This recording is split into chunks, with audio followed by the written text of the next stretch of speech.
نتذكر عندما كنا صغار وإلى يومنا هذا، حيث لم تكن الهواتف الحديثة وكنا نستمتع كل يوم بالتلفاز، نشاهد أفلامنا المفضلة ونلعب ألعاب الفيديو مركزين ومستمتعين بيومنا، حيث أيام وذكريات جميلة. ولكن ما علاقتها بهذا الفيديو؟ السؤال هنا: لماذا نمضي ساعات كثيرة في ألعاب الفيديو مركزين ومندمجين ومهتمين، ولا نستطيع أن نركز حتى نصف ساعة في دراستنا؟ سؤال قوي، واليوم نتكلم في 3 جوانب ستغير من داخلك، فدعونا نبدأ الرحلة. أول أمر نتكلم فيه هو مسار القصة. أبسط فكرة لك قدر المستطاع عندما نلعب ألعاب الفيديو، وكأبسط مثال لعبة GTA San Andreas.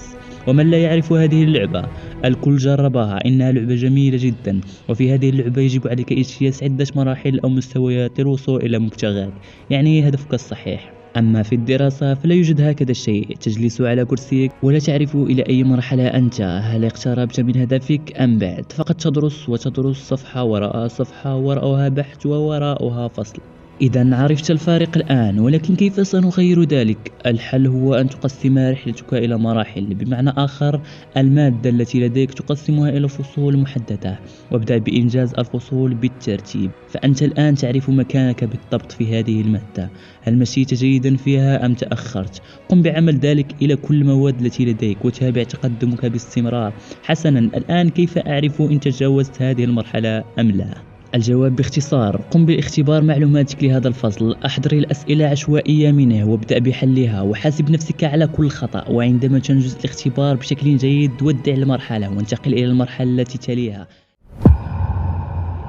ثاني أمر نتكلم عن الفرصة الوحيدة. فعندما تجرب إحدى ألعاب الفيديو فلا يهمك كم من مرة سوف تخسر، تستطيع بكل بساطة إعادة اللعب من جديد، وهذا ما يعطيك جرأة وثقة أن تخسر وأن تجرب مجددا. أما في الرحلة الدراسية فهناك فحص واحد، فرصة واحدة، إما أن تنجح بها أو ترسب، وهذا ما يولد خوفا كبيرا في داخلنا، والخوف يعيق دراستنا حتى ولم نشعر به. ولكن هل هذا الخوف حل؟ أريد حلا، نعم بكل تأكيد. وركز معي ما قال بروس لي لاعب الفنون القتالية: لا أخشى من شخص تدرب على 1000 ركلة، ولكن أخشى من شخص تدرب على ركلة واحدة 1000 مرة. وهذا هو حلنا هنا، علينا بالتدرب على فحص النهائي مرات ومرات ومرات، فلا بأس أن نفشل في تدريباتنا. فنحن الآن نجرب، نعرف أين نقاط ضعفنا حتى نقويها وتمرن عليها قدر المستطاع. فباختصار، أخطئ هنا قدر ما تريد حتى لا تخطئ في فحصك النهائي. جميل جدا. ننتقل الآن إلى آخر أمر في رحلتنا، نظام المكافأة. لو دققت جيدا في حياتنا يا صديقي سترى أننا